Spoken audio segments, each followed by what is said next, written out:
जादुई बादलों की नगरी। बहुत समय पहले की बात है, जब आकाश में बादल सिर्फ बारिश लाने के लिए नहीं, बल्कि अद्भुत रहस्यों को भी छुपाए रखते थे। एक छोटी सी बस्ती थी, जो पहाड़ों के बीच बसी हुई थी। इस बस्ती के बच्चे अक्सर आकाश की ओर देखा करते और बादलों की अलग अलग आकृतियों में खो जाते। बस्ती में एक बच्ची थी, जिसका नाम परी था। परी को बादल बहुत पसंद थे और वह घंटों बादलों की ओर देखा करती। एक दिन, जब वह एक ऊंची चोटी पर बैठकर आकाश के बदलते रंगों को देख रही थी, अचानक एक सुनहरी रोशनी उसके पास आई। परी ने देखा कि यह रोशनी किसी साधारण चीज की नहीं, बल्कि एक जादुई द्वार की है।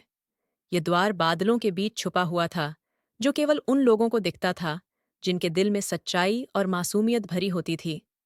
परी ने बिना किसी संकोच के द्वार में कदम रखा। जैसे ही उसने अंदर कदम रखा, उसने खुद को एक अलग ही नगरी में पाया। ये नगरी बादलों से बनी थी और यहाँ के हर बादल में रंग बिरंगी रोशनी बसी थी। यहाँ के बादल न केवल हाव भाव बदलते थे, बल्कि ये अपने आकार को भी बदल सकते थे। किसी बादल का रूप किसी पक्षी जैसा था, तो किसी का किसी प्यारे जानवर जैसा। इस नगरी के निवासी भी बादलों जैसे ही थे। वे बादल मानव थे, जो हल्के, मुलायम और बहुत सुंदर थे। परी को देखकर वे खुश हो गए और उसे अपने बीच में शामिल कर लिया। परी ने देखा कि यहाँ के बादल मानव हर दिन नए नए खेल खेलते थे और उनकी दुनिया में दुख, दर्द और चिंता नाम की कोई चीज नहीं थी। परी ने बादल नगरी के राजा से मुलाकात की। राजा बहुत ही दयालु और ज्ञानवान थे। उन्होंने परी को बताया कि यह नगरी उन लोगों के लिए बनाई गई है जो अपने दिल में मासूमियत और सच्चाई रखते हैं। यह नगरी तुम्हें इसलिए मिली क्योंकि तुम्हारे दिल में सच्ची इच्छा थी और तुमने कभी किसी को दुख नहीं पहुंचाया, राजा ने कहा।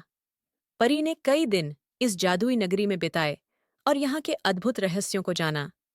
एक दिन राजा ने परी को एक विशेष उपहार दिया, एक जादुई बादल। ये बादल परी के हर इच्छा को पूरा कर सकता था, लेकिन इसका इस्तेमाल केवल अच्छे और सच्चे कार्यों के लिए ही हो सकता था। जब परी अपने घर वापस लौटी, तो उसके पास वो जादुई बादल था। उसने उसका इस्तेमाल अपनी बस्ती के लोगों की मदद करने में किया। चाहे किसी को बारिश की जरूरत हो या किसी को सूखे से राहत चाहिए हो, परी का जादुई बादल हमेशा तैयार रहता। धीरे धीरे परी की बस्ती खुशहाली से भर गई और परी का नाम हर ओर फैल गया। उसे सब बादलों की रानी कहने लगे। लेकिन परी ने कभी बादल नगरी का रहस्य किसी को नहीं बताया। वह जानती थी कि यह रहस्य केवल उन लोगों के लिए था जिनके दिल सच्चे और मासूम थे। और इस तरह परी ने अपनी बस्ती को एक सपनों की नगरी बना दिया, जहां जादुई बादल हमेशा बच्चों के सपनों को साकार करने के लिए तैयार रहते थे।